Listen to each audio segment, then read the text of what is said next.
Hi everyone, and welcome to this British Council live broadcast for How to Plan a Great Lesson.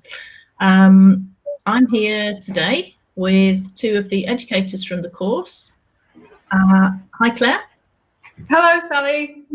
And hi Josh. Hello.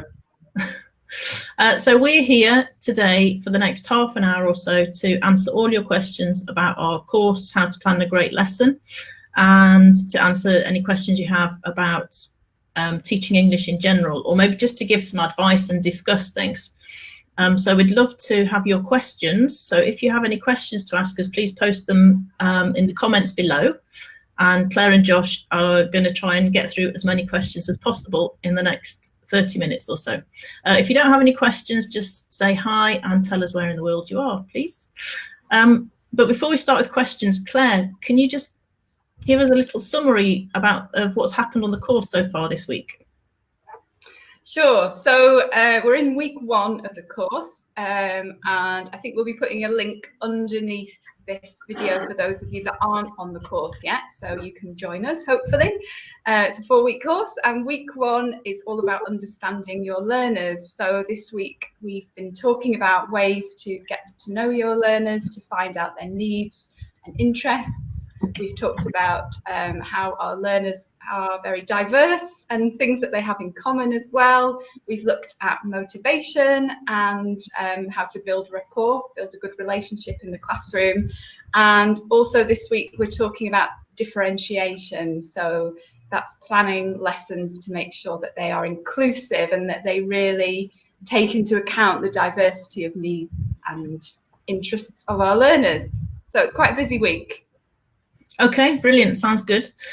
Josh, you're an educator on the course. So what have been your highlights so far this week?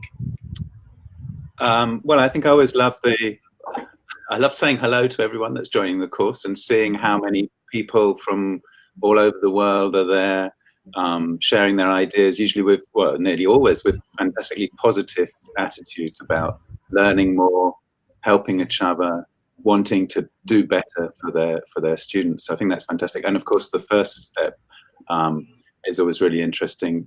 The lessons that people find memorable, the ones that they think have gone really well, because that, well, because it gives me loads of ideas I can go and use in my classes.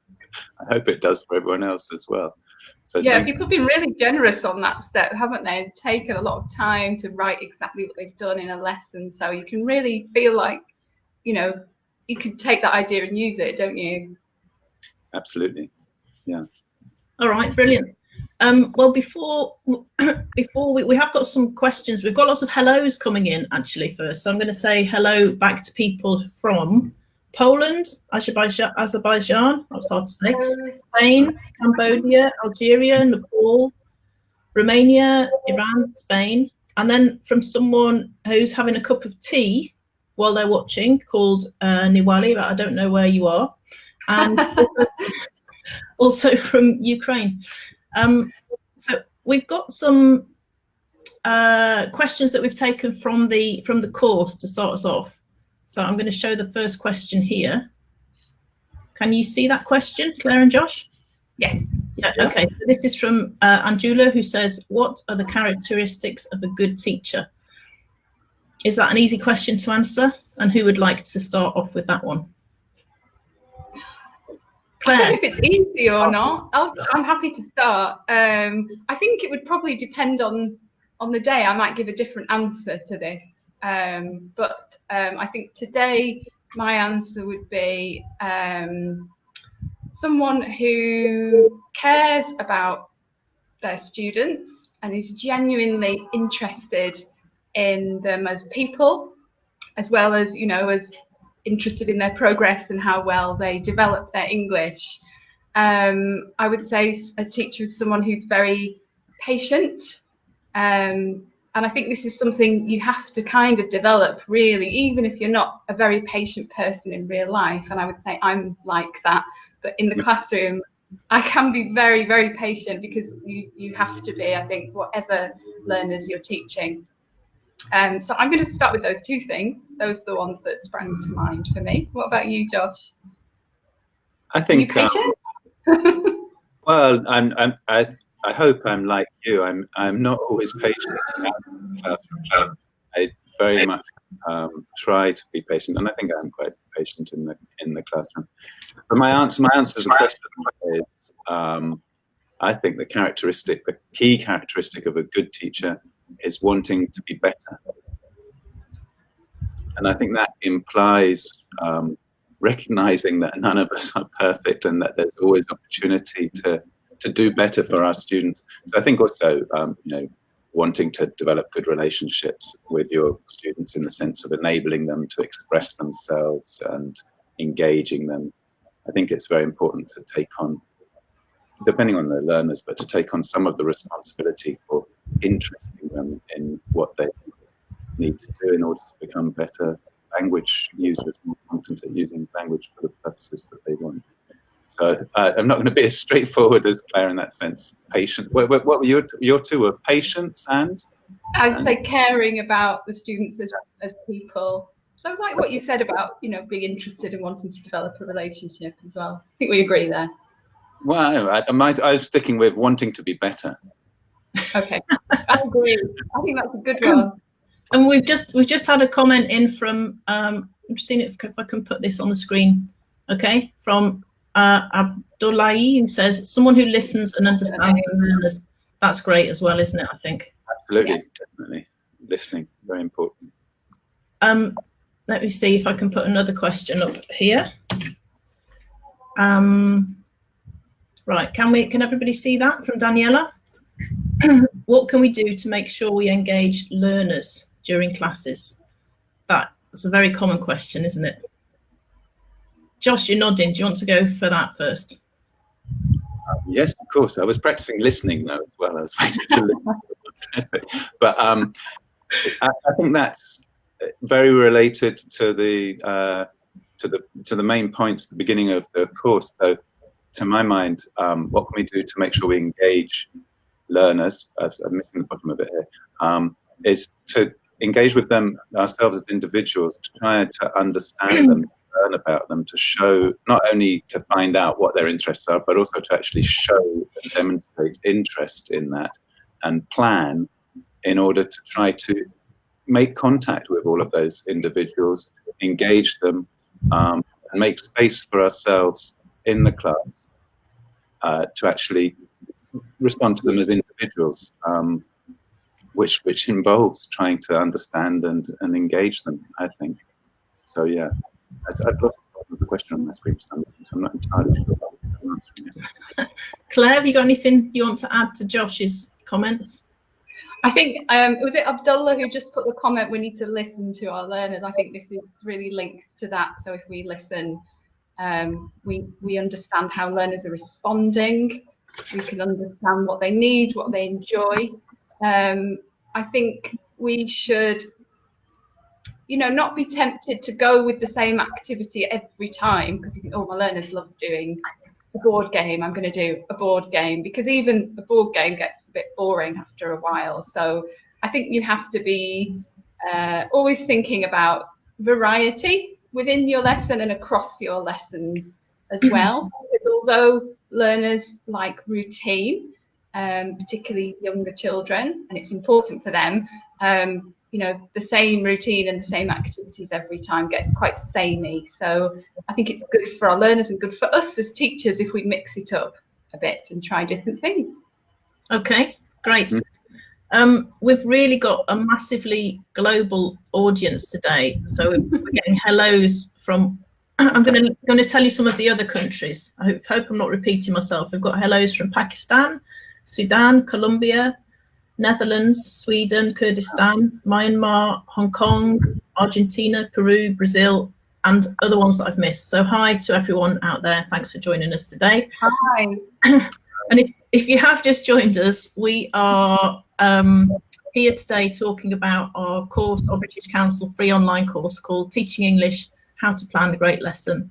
And if you want to ask Claire and Josh any questions about teaching English or the course, please post your questions in the comments below. We've got live questions coming in. Here's one from Lisa, who says, some students often say that the teachers are only interested in those who actively answer her questions. How do you cope with this problem? Good question, Lisa. Thanks. I was actually talking to a friend about this recently because one of her students had complained that she was favouring some of the other students in the class and she wasn't answering this particular student's questions. So it's funny because I was discussing this recently. We were thinking about why has this situation occurred? And I think if you, in your classes, if you have a lot of whole class activities where, I mean, you're the teacher and you're addressing everyone in the class at once, sometimes it's easy for the stronger, more confident students, you know, they shout out, don't they? And they get their voices heard. And of course, a lot of their questions are relevant and they're useful to everyone else. So it can feel like, you know, some of the quieter ones aren't being heard. So what can we do about it? I think it's try to control that amount of you addressing the whole class time, because the quieter, shyer ones might not feel comfortable in speaking up then. If you are in that whole class situation, I would say ask different people. Or if you want to have questions, maybe give them some time to think about their questions first, and then you can nominate different people.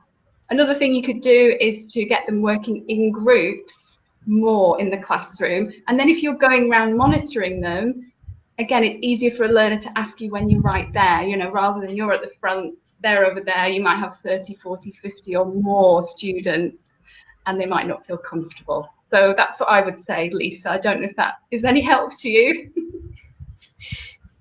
Josh, anything to add? Well, Claire's basically said exactly what I was going to say. So making space through group work, through kind of think, pair, share, etc., for students to get their ideas together and speak in smaller groups. But I think particularly what I wanted to point to is making use of that time. So it's what I meant earlier, to go around and speak individually and try and make contact individually, particularly with the students that don't find it as easy to contribute in front of all the others. So not just trying to question them, but also just saying, hey, how are you?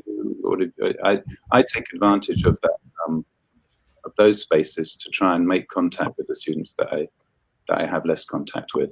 And I wanted to add to that as well, that one of the things I try to do is, in reflection after teaching, and also before when I'm planning, is think about, well, which students have I not managed to spend time with or make contact with, and how can I plan my next lesson to give them more space to do that? And the other thing I wanted to mention is having digital platforms for contact with students outside of class, because sometimes that's much easier to show and demonstrate individual interest in students and make with them. Okay. So, okay, great. Thanks, Josh. I forgot what I was going to say for a second then. I know. You both talked about pair work and group work, etc. And for anyone who wants sort of more advice or information about that, have a look at our Teaching English website, because there's lots of help there with how to set up those activities. I know that can be a difficult thing if you're not experienced. You mentioned lesson planning there, Josh, and here we've got a question from Adele about problems associated with lesson planning. So there are problems associated with lesson planning. Can you kindly shed some light on the serious ones?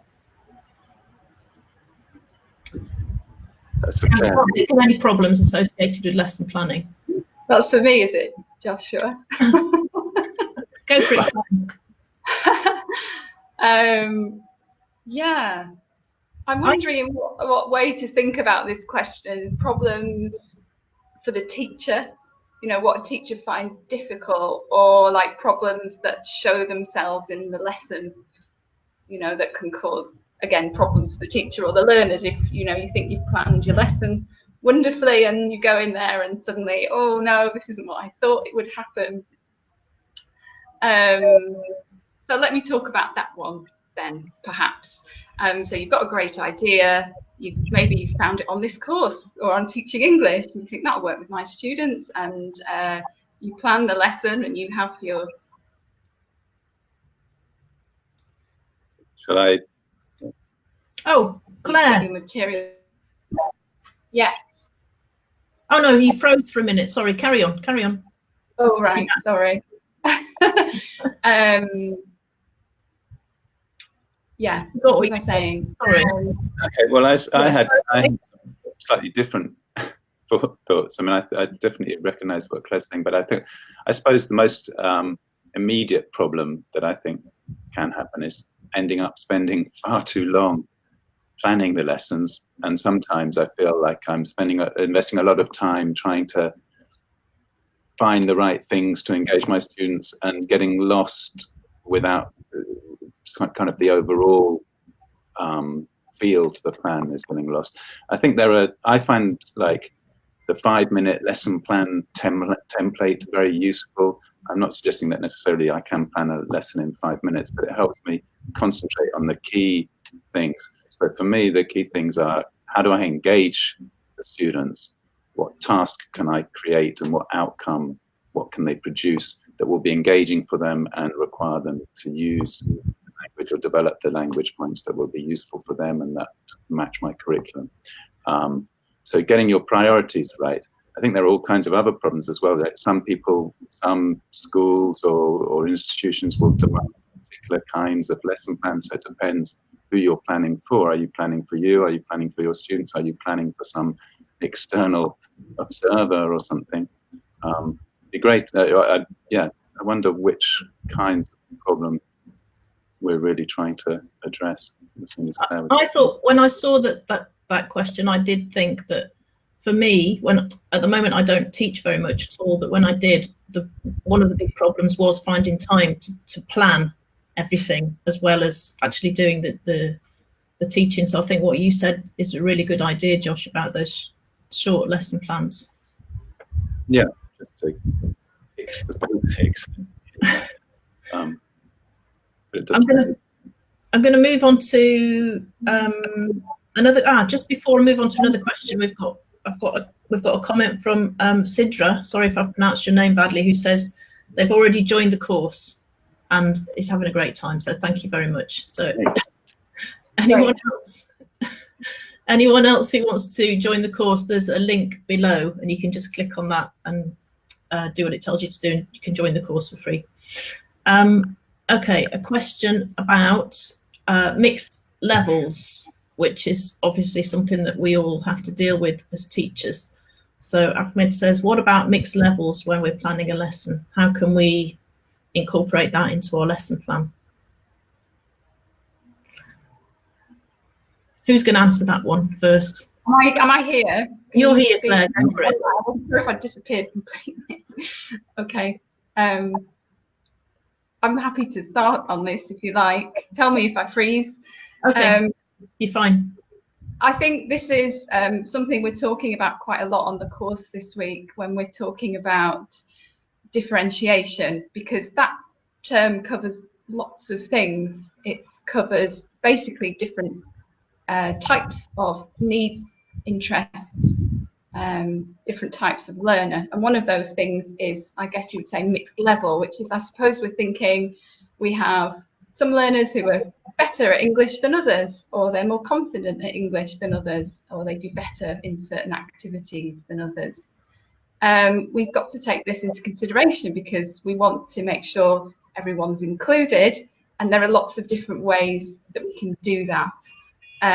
One of them, as I said before, is thinking about variety, because even if we think, oh, this learner is really good and this one is not quite as good, within that there will be different activities where they will perform better.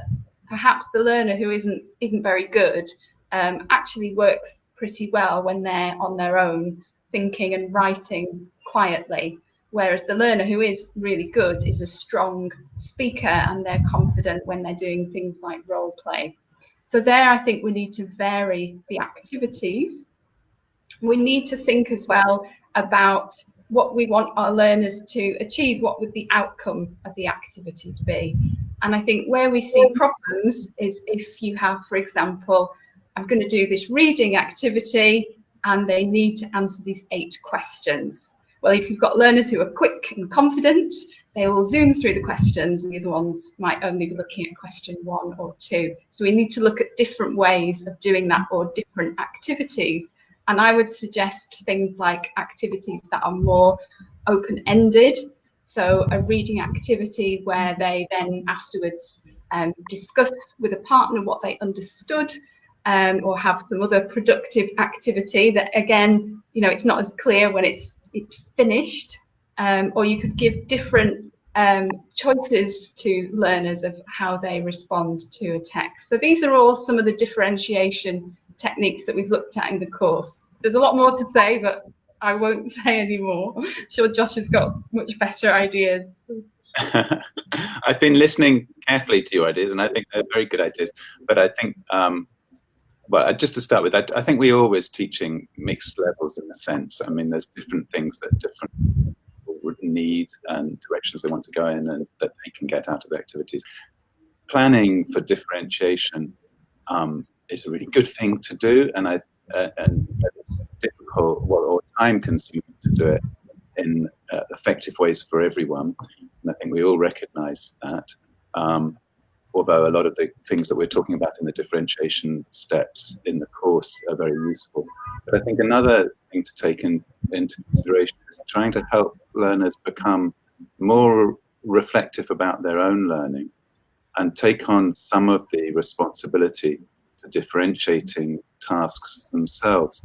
So when you're explaining the aims of a task and the objectives, to give time for learners to personalize that to themselves. What are the outcomes for me that would be useful? What success criteria would be, you know, what would I consider to be success for me based on my current understanding and my current abilities from this reading text or this listening? I think reading and listening is really difficult to differentiate well for very different competence levels.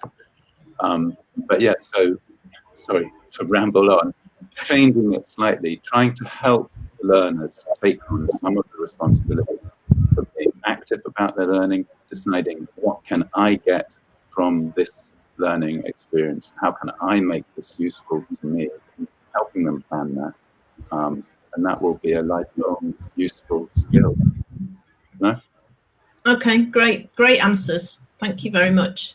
And a good question, because I know that's a question that a lot of teachers have, isn't it? Okay, next question coming up is about technology in the classroom. So from Carol, any latest IT teaching tools that you would recommend? I use Moodle, not very effectively. Josh, I know that you use various things in your classroom, but I'm not going to force you to start. I'm very interested in technology, but I think I mean I think it's a good question, because there's plenty to discuss about it, but it's the wrong way round for me in the terms of like thinking first about the tool and its effectiveness, rather than, well, what is it that I'm trying to achieve and what tools are there that are available for me to do this. So I mean, Carol's mentioned Moodle. I think Moodle can actually be quite good for some things compared to some of the alternatives, but that's kind of learning management system.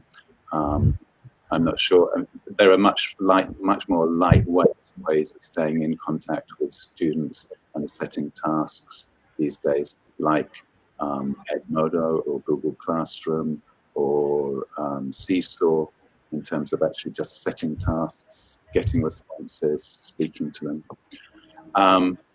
And what else was I going to say? Oh yes, I think, for example, some of the tools that really excite me at the moment are,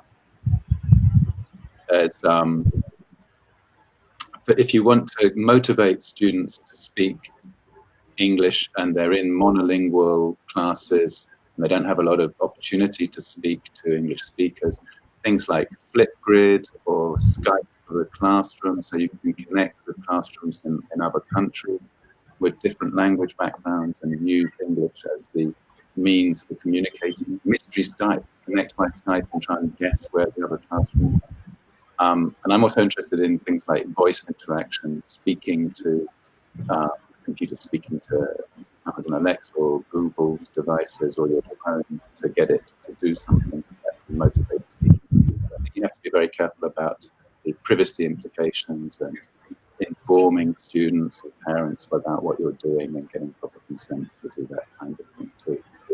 I'm very sorry if I'm breaking up. Because obviously at my end I sound perfect, but maybe not at your end. It does sound a bit distorted, but I can hear you fine, but maybe it sounds distorted, I'm not sure. But the great advice there, Josh, and I like the way you know turned it around, that it's what you want to achieve rather than the tools that is your starting point. Mm-hmm. Claire, anything to add? Yeah, I mean, I'm not very techie, I would say. Hands up there when I'm in the classroom, and I think it's because often I feel like I'm not really missing anything when I'm teaching. You know, I don't think I've got everything and all the resources, but I don't think, oh, I can't do that because I need an app to do it or I need a tool to do it. I tend to just work with what I have, and if I have an internet connection, then I am delighted because I use that for searches to respond to questions and. Am I here still? Yeah, still there. Yeah. Okay. Should we continue? Even if I have, you know, only, for example, a projector and Word, to me, that's quite useful IT because I can write a Word document, I can use it for input like I would use a board, I can highlight things, I can put student errors on there, I can correct it. So, yeah, hands up, I'm not very techie, but I work with what I have and I love finding out new things and sometimes I include them.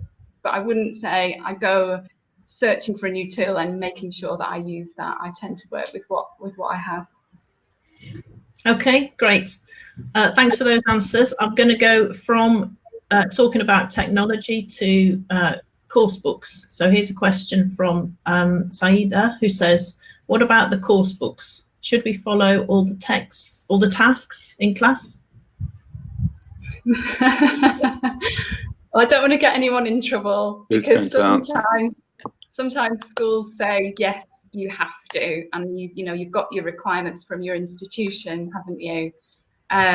So it might be that your school requires you to do all the units in your book. But I would say, even if you have to do that, you can make them more interesting and more relevant to your learners.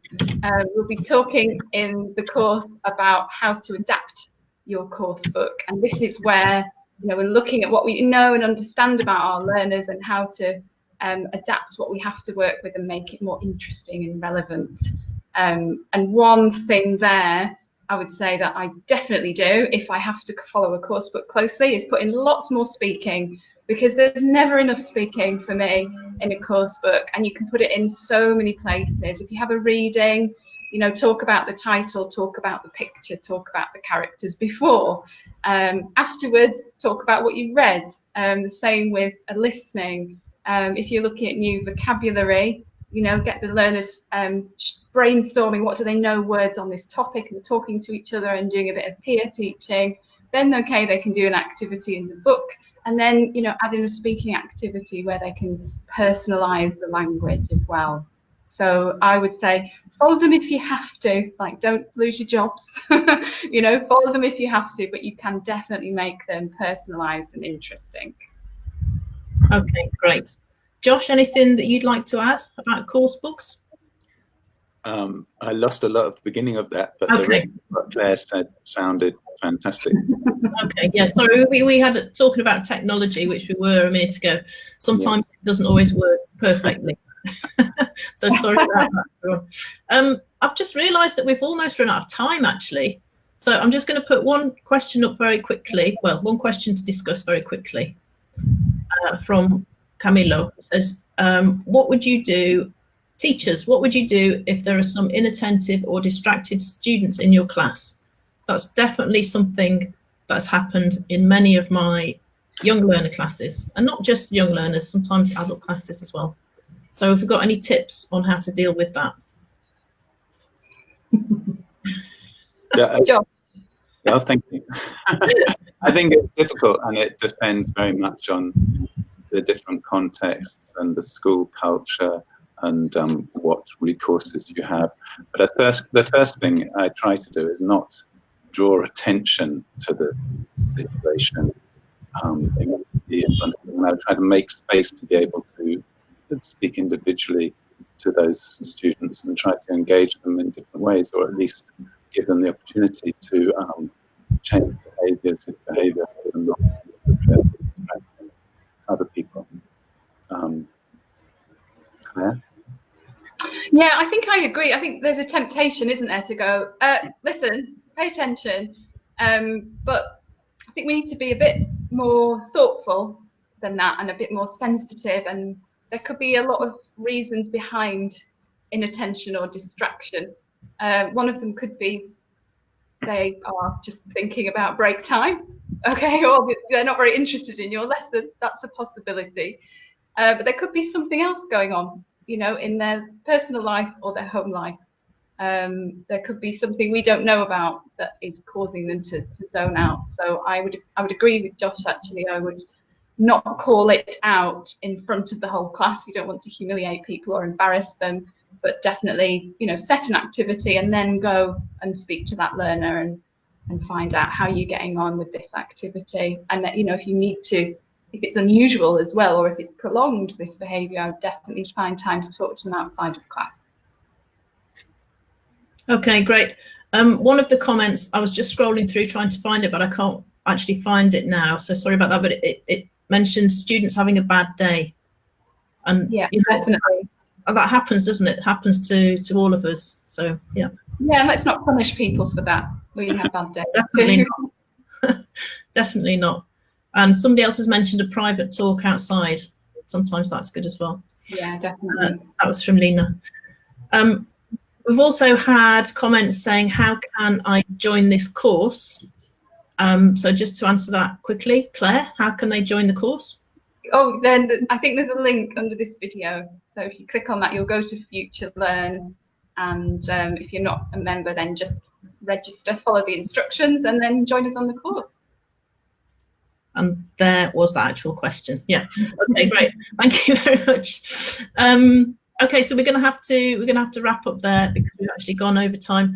Any final comments, Josh and Claire, before we finish? Only to say I'm really looking forward to reading people's comments and responding and sharing my ideas and of course learning from all of your ideas on the course. So do join us if you haven't already, and do keep on making those comments and sharing your ideas and experiences. Great. Claire? A big thank you to everyone who's on the course and spending time with us, because for some people it's the end of term or it's vacation time already. So thanks for being with us. Yeah. Okay, brilliant.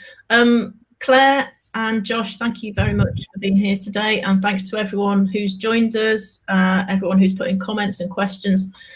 Sorry we haven't had time to answer all your questions, but please do join the course if you haven't done so already, and you can discuss your questions further there with the educators and with other teachers on the course.